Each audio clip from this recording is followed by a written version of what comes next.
नमस्कार खबर मुकाम मिडिया हेरेर बस्नुभएका सम्पूर्ण दर्शकवृन्दहरू आज म माइती घरमा छु र माइती घरमा केही समय अगाडिदेखि दृष्टिविहीन साथीहरू सडकमा आन्दोलनरत हुनुहुन्छ। उहाँहरू किन आन्दोलनमा हुनुहुन्छ, उहाँहरू किन सडकमा हुनुहुन्छ भन्ने कुरा बुझ्नको लागि म अहिले माइती घरमा आइपुगेको छु। यहाँ सडक पेटी केन्द्रित स्वरोजगारमूलक दृष्टिविहीन व्यवसायीहरूको समूहहरूले सरकारको विरुद्धमा आन्दोलन गरिराख्नु भएको छ। उहाँहरूले यो आन्दोलन केका लागि गर्नुभएको हो र उहाँहरूको सरकारसँगको माग के हो भन्ने कुरा म विस्तृत रूपमा उहाँहरूसँग नै बुझ्ने कोसिस गर्दैछु। आउनुहोस् उहाँहरूसँग कुरा गरौँ। यो माइती घरको सडकमा हुनुहुन्छ के को लागि हो दिदी? हामी हाम्रो अधिकार प्राप्त गर्नको लागि हाम्रो पनि अब केही मागहरू छन्, सरकारबाट सुनवाई भएको छैन। हामीलाई सरकार पक्षबाटै चाहिँ नै हामीलाई दुर्व्यवहार भएको छ हैन। हामी अब यस्तो हुन्छ, सडक पेटीमा आफ्नो कला गला देखाएर आफ्नो जीविकोपार्जन गर्ने मान्छे अनि अब नगर प्रहरी अनि जस्तै विकास कोषहरू अब आफ्नो आफ्नो ठाउँ सार्वजनिक ठाउँहरूका भनौँ मठ मन्दिरका अनि विकास कोषहरू आएर चाहिँ हामीलाई चाहिँ एकदमै दुर्व्यवहार भएको भएर हामीलाई चाहिँ घाँस बास कपास र शिक्षा स्वास्थ्य रोजगारी अनिवार्य प्राप्त गर्नका लागि यो हाम्रो सुनवाई होस् भनेर यहाँ चाहिँ यो शान्तिपूर्ण धरना हो। यसलाई यहाँहरूले चाहिँ सरकारसँग के को माग गर्नुभएको छ? हामीले घाँस बास कपास शिक्षा स्वास्थ्य रोजगारीलाई अनिवार्य प्रायोरिटी दिएका छौँ। दृष्टिविहीन साथीहरू जति पनि हुनुहुन्छ उहाँहरूले सडक पेटीमा जसरी आफ्नो जीविकोपार्जन गर्नको निमित्त कार्य गर्दै आउनु भएको छ, त्यो कार्यलाई चाहिँ निरन्तरता दिनुपर्ने भन्ने चाहिँ यहाँहरूको माग हो? त्यो होइन, त्यो त हामीले त्यो त भनेकै छैनौँ नि। हाम्रो माग भनेको हामीले पनि सम्मानपूर्वक हामीलाई पनि रोजगार चाहिन्छ। हामीले रहर होइन, हामी चुलो बाल्नकै लागि हाम्रो बाध्यता भएर हामी त्यसरी सडक पेटमा सरकारबाट राज्यबाट नै हाम्रो सुनवाई नभएर हामीलाई चाहिँ यो देशको नागरिक हौँ भनेर हामीलाई पनि कहिले त्यस्तो बोध नभएर हाम्रो रहर होइन, हामी चाहिँ रोजगारीमै बढी केन्द्रित हुन चाहन्छौँ। हामीलाई सरकारले रोजगारी दियोस् र उचित वासस्थान र जीविकोपार्जन गर्नको निम्ति चाहिँ सरकारले सहयोग गरोस् भन्ने यहाँहरूको इच्छा हो। हजुर, यहाँहरूको सरकारसँग कतिको समन्वय भएको छ? सरकारले यसरी रोडमा आउँदै गर्दा सरकारले कतिको रेस्पोन्स दिएको छ यहाँहरूलाई? अहिलेसम्म यो आज 8औं दिन हो या 9 दिन हो हैन। अहिलेसम्म सरकारको तर्फबाट कुनै पनि रेस्पोन्स अहिलेसम्म हामीलाई प्राप्त भएको छैन। म त अहिले सानोठिनी बस्छु, मेरो घर जुम्ला। यहाँ यति लामो समयदेखि यहाँहरू सडकमा हुनुहुन्छ, यहाँहरूको माग सरकारले कतिको सुनिदेला जस्तो लाग्छ? सुन्दैन, यो कुकुर सरकारले त सुन्दैन। जति भाइ हामीलाई बस्पति अनि तपाईँको यो बौद्ध विकास कोषबाट कता लाँदाखेरि बालेनको पट्टी नगर प्रहरी प्रमुख विष्णु जोशीले हामीलाई जबरजस्ती गरेर हालेको छ। हामीलाई छाती समाउन आएको छ, हाम्रा सुजनहरू च्यातिएका छन्। हामीलाई दुर्व्यवहार भएर उनले जबरजस्ती गाडीमा हालेर हामीलाई के भन्छ यो होल्डिङ सेन्टरमा ल्याएर राखेको छ। तसर्थ हाम्रो माग भनेको सडक पेटीमा बसेर गीत गाएर माग्नुपर्छ भन्ने होइन। हाम्रो माग त रोजगार चाहियो हामीलाई, हामी पनि बाँच्न पाउनुपर्छ, हामी पनि यो देशका नागरिक हौँ भनेर हाम्रो माग यो विशेष गरी त। तर सरकारले हामीलाई माग्ने दर्जामा लिएको छ, हामी माग्ने होइन।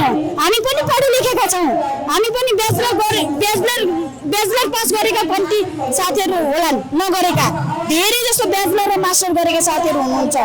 त्यही भएर हामी आफ्नो रोजगारको लागि आफ्नो स्वास्थ्य शिक्षाको लागि हामी यो धरना कार्यक्रम भइरहेछ। आज 9 दिन भयो। दिदी, यो यहाँहरूको माग नेपाल सरकारले सुनिदिएन भने यहाँहरूको पछिल्ला दिनहरूमा के छ त्यस्तो? हामी जहिलेसम्म सुन्दैन हामी लडिरहनेछौँ। हामी सडकमा उत्रिरहन्छौँ, लडिरहन्छौँ।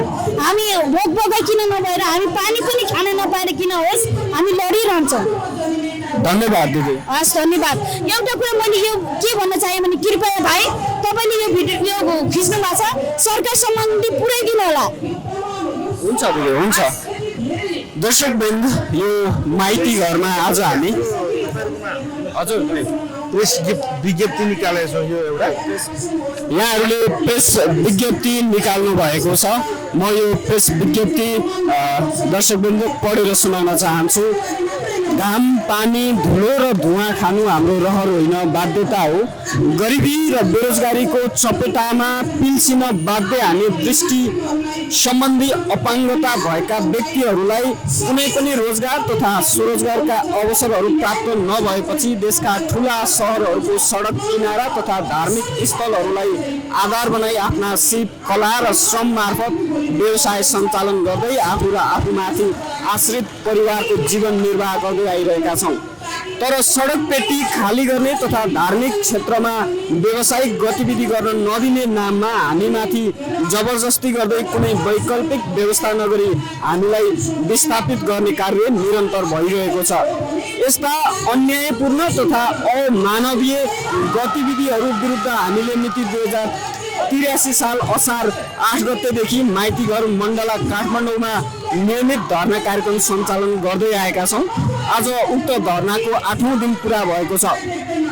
यस अवधिमा धर्नामा सहभागी भई एकबद्धता जनाउने, नैतिक समर्थन गर्ने तथा सञ्चार माध्यम मार्फत हाम्रो आवाज र मुद्दालाई प्रचार प्रसार गरिदिने सम्पूर्ण व्यक्ति, संस्था तथा सञ्चार कर्मीहरूप्रति हार्दिक आभार व्यक्त गर्दछौँ।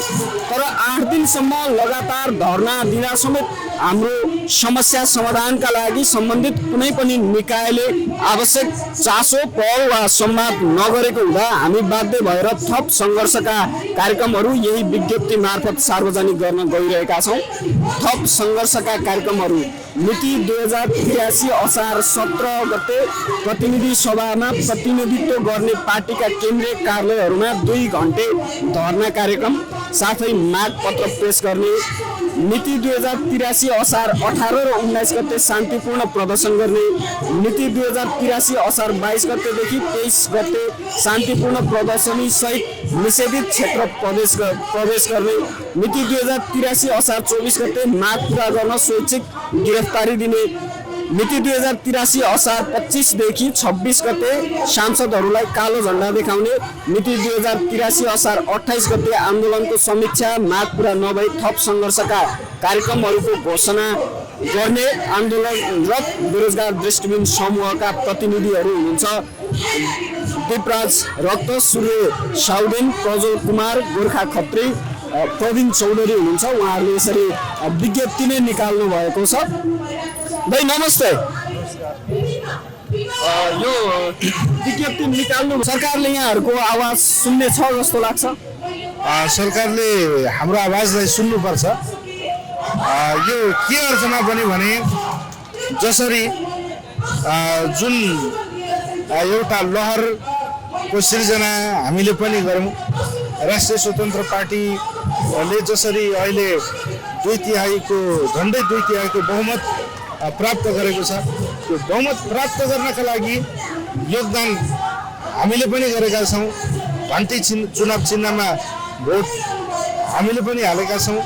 प्रधानमन्त्री बालेन्द्र शाहलाई प्रधानमन्त्री बनाउनका निम्ति हामीले पनि घन्टी चुनाव चिन्हमा भोट हालेर चाहिँ हामीले जसरी समर्थन जनाएका थियौँ घन्टी चुनाव चिन्हलाई, राष्ट्रिय स्वतन्त्र पार्टीलाई, र जसरी हामीले समर्थन जनाएका थियौँ यसरी नै उहाँहरूले हाम्रो मागहरूलाई, हाम्रा गुनासोहरूलाई चाहिँ राज्यले अहिलेको अवस्थामा सुन्नुपर्छ भन्ने हामीलाई लाग्छ। किनभने हामीले राज्यका सुरक्षा निकायहरूबाट अनि सत्तामा आसीन मन्त्रीहरूबाट हामीले अपहेलना हुनका निम्ति, सुरक्षा निकायहरूबाट लाठी खानका निम्ति हामीले चाहिँ राष्ट्रिय स्वतन्त्र पार्टीलाई चाहिँ भोट हालेका होइनौँ। नेपाल सरकारले यहाँहरूको दक्षता अनुसार काम दियो भने यहाँहरू गर्न तयार हुनुहुन्छ?